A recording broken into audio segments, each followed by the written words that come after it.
as Joe scurried across the playground to the dining room. All the other kids swarmed around him. Joe kept his head down. He didn't like this instant superstardom at all. Voices whirled around him. "Hey, bum boy, I'll be your best friend. My bike got nicked. Buy us a new one, mate. Lend us a $5. Let me be your bodyguard. Do you know Justin Timberlake? Me granny needs a new bungalow. Give us $100,000, will ya? How many helicopters have you got? Why don't you buy the school and sack all the teachers?" Joe started running. The crowd started running too.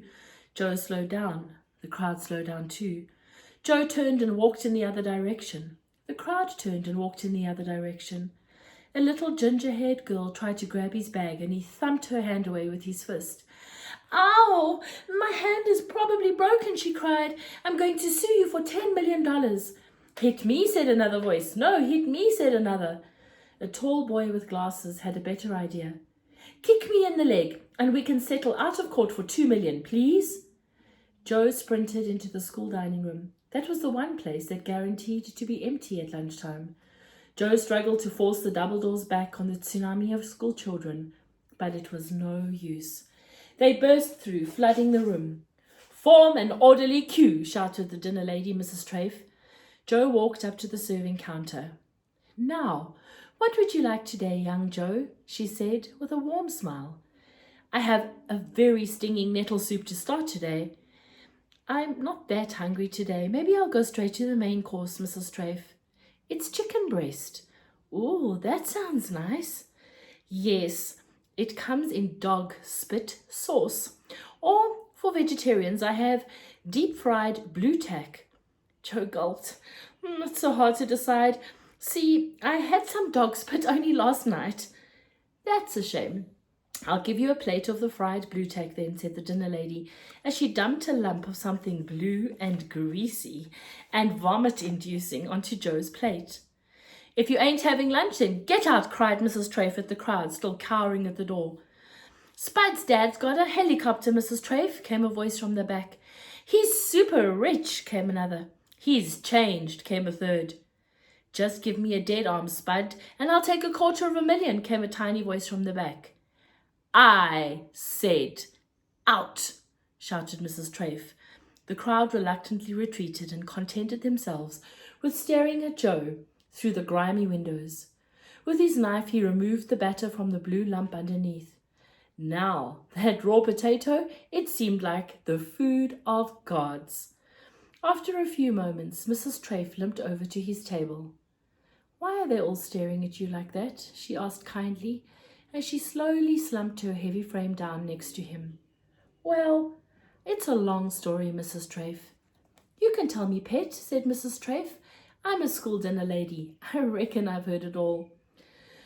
"Right, well," Joe finished chewing the large lump of blue tack he had in his mouth and told the old dinner lady everything.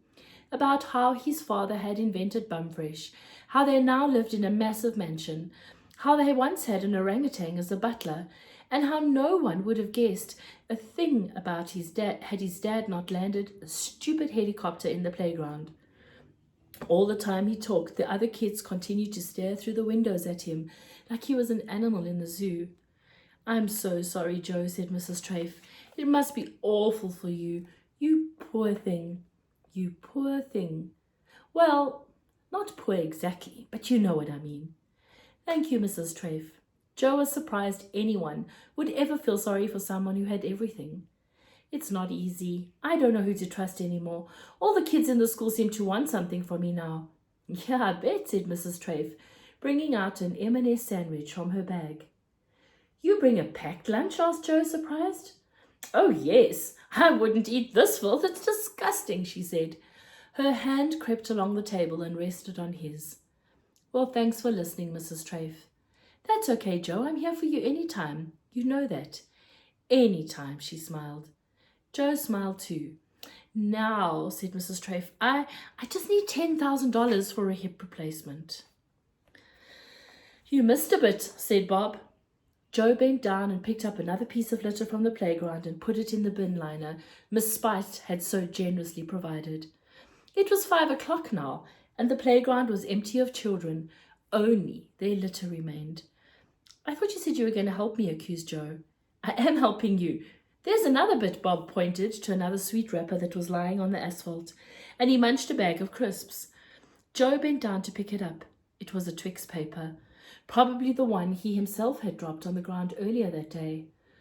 Well, I guess everyone knows you're rich, how rich you are now, Joe, said Bob. Sorry about that. Yeah, I guess so. I suppose now all the kids at the school are going to want to be your friends, said Bob, quietly. When Joe looked at him, Bob turned away. Maybe, Joe smiled, but it means more that we were friends before everyone knew. Bob grinned. Cool, he said. Then he pointed to the ground at his feet. You missed another bit there, Joe. Thanks, Bob, sighed Joe, as he bent down again, this time to pick up the crisp packet his friend had just dropped. Oh no, said Bob. What's the matter? Grubs. Where? Over by the bike shed. What do they want? Lurking behind the shed were the twins. When they spotted Joe and Bob, they waved. I don't know what was worse, continued Bob, being bullied by them or being invited around for tea. Hello, Bob, shouted one grub as they started lolloping towards them. Hello, grubs, Bob called back wearily. The two bullies reached where the two boys were standing. We've been thinking, continued the other.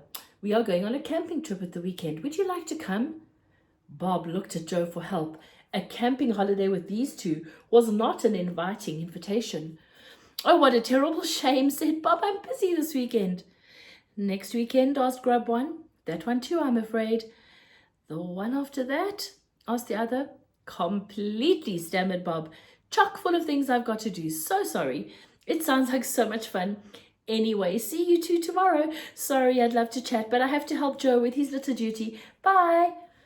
Any weekend next year? Asked the first grub. Bob stopped. Next year is really busy for me, so I'd really love to, but I'm so sorry. How about the year after? Asked Grub. Any free weekends? We have a lovely tent. Bob couldn't keep it in any longer. Look, one day you're bullying me. The next you're inviting me to spend the weekend with you in the tent. What is going on? The grubs looked to Joe for help. Joe, said one of them.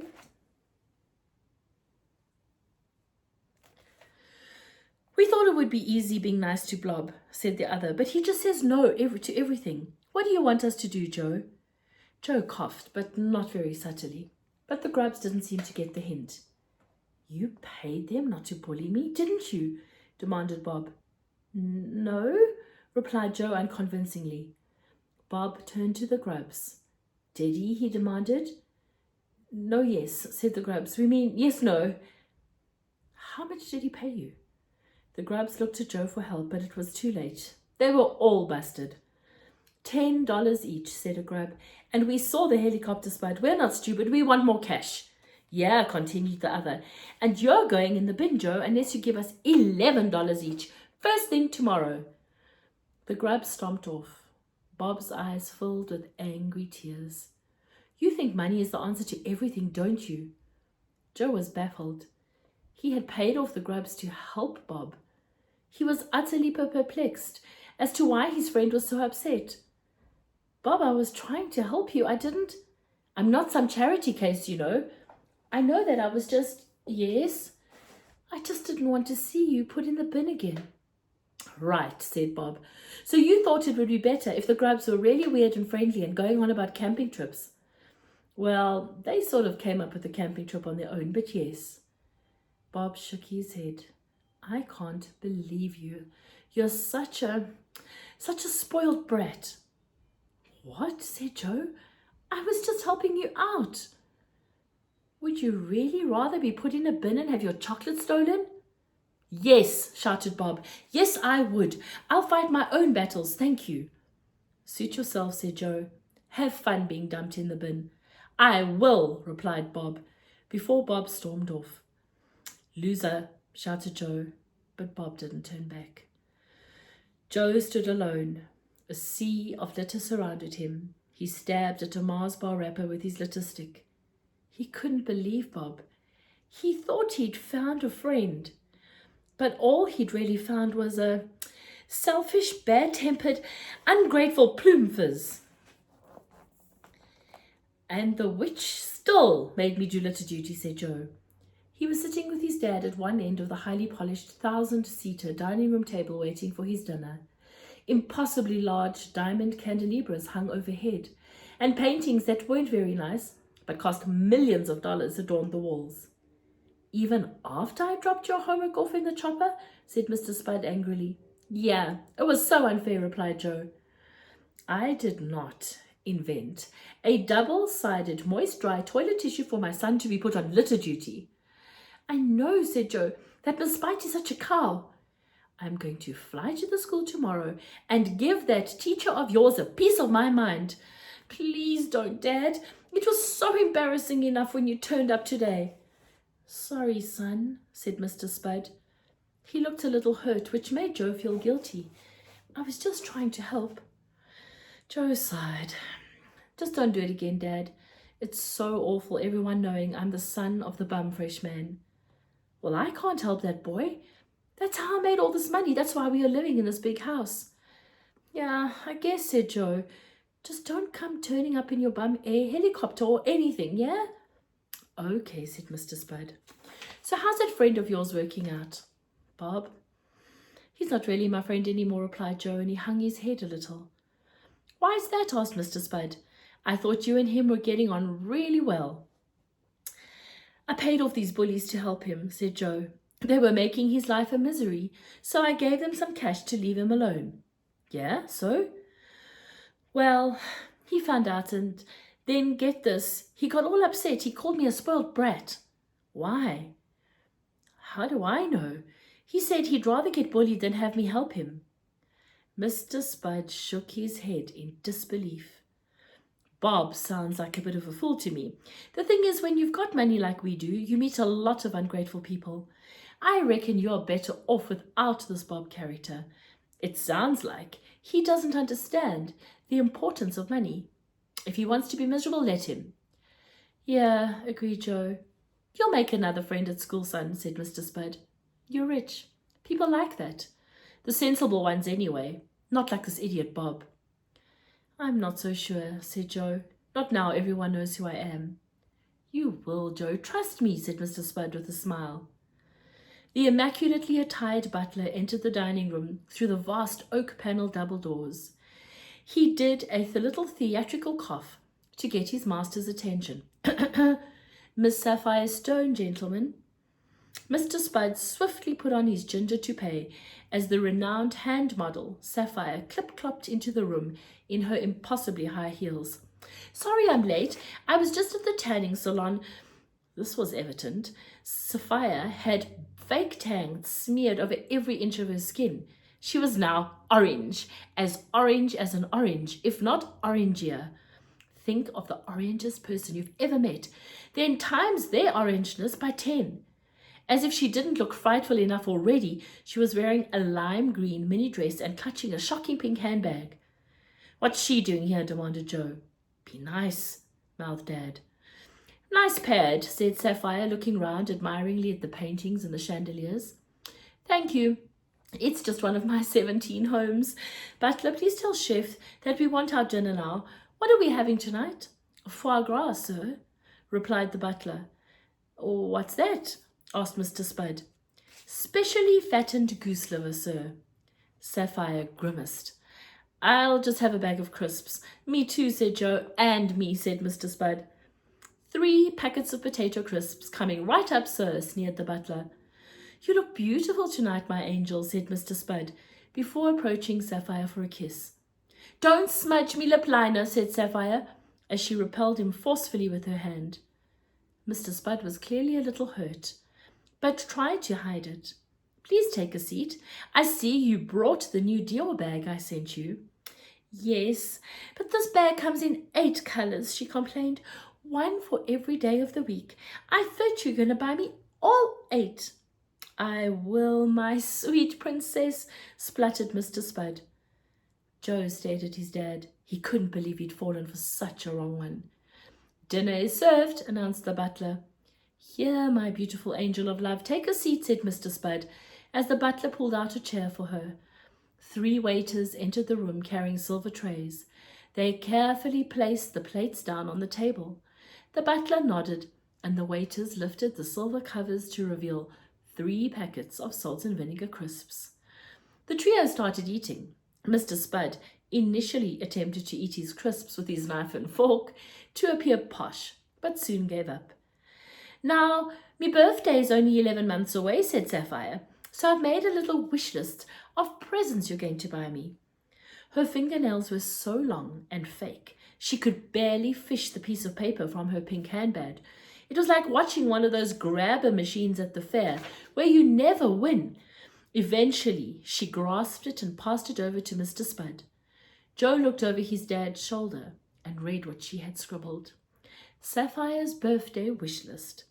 A solid gold Rolls Royce, $1 million in cash, 500 of pair sunglasses, a holiday home, a bucket of diamonds, a unicorn, a box of Ferrero Rocher chocolates, a big yacht, a large tank of tropical fish, Beverly Hills Chihuahua, 5,000 bottles of perfume, another $1 million in cash, some gold, lifetime subscription to OK Magazine, a private jet, new please, not second-hand, a talking dog, general expensive stuff, 100 designer dresses, a pint of semi-skimmed milk, Belgium. "Of course I will get all these things for you, my angel sent from heaven," slobbered Mr. Spud. "Thanks, Ken," said Sapphire, her mouth full of crisps. "It's Len," corrected Dad. "Oh, sorry," he had laughed out loud. "Len, silly me," she said. "You can't be serious," said Joe. "You're not going to buy her all that stuff, are you?" Mr. Spud gave Joe an angry look. "Why not, son?" he said, trying to control his temper. "Yeah, why not, you little git?" said Sapphire, definitely not controlling her temper. Joe hesitated for a moment. "It's plain to see you're only with my dad for the money." "Don't talk to your mother like that," shouted Mr. Spud. Joe's eyes nearly popped out of his head. "She's not my mother. She's your stupid girlfriend, and she's only 7 years older than me." "How dare you?" fumed Mr. Spud. "Say sorry." Joe defiantly remained silent. "I said say sorry," shouted Mr. Spud. "No," shouted Joe. "Go to your rooms." Joe pushed his chair, making as much as clatter as possible, and stomped upstairs as the staff pretended not to see. He sat on the edge of his bed and cradled himself in his arms. It was a long, long time since anyone had hugged him, so he hugged himself. He squeezed his own sobbing plumpness. He was beginning to wish that Dad had never invented Bumfresh, and that they were still living in the council flat with Mum. After a few moments, there was a knock on the door. Joe sat in defiant silence. "It's your dad." "Go away," shouted Joe. Mr. Spud opened the door and sat down next to his son on his bed. He nearly slid off the bedspread onto the floor. Silk sheets may look very nice, but they're not very practical. Mr. Spud jumped a little nearer to his son. "I don't like to see my little Spud like this. I know you don't like Sapphire, but she makes me happy. Can you understand that?" "Not really," said Joe. "And I know you had a tough day at school too, with the teacher, the witch, and with that ungrateful boy Bob. I'm sorry. I know how much you wanted a friend, and I know I didn't make it any easier. I'll have a quiet word with the headmaster. Try and sort things out for you if I can." "Thanks, Dad," Joe sniffed. "I'm sorry I was crying." He hesitated for a moment. "I do love you, Dad." "Ditto, son. Ditto," replied Mr. Spud.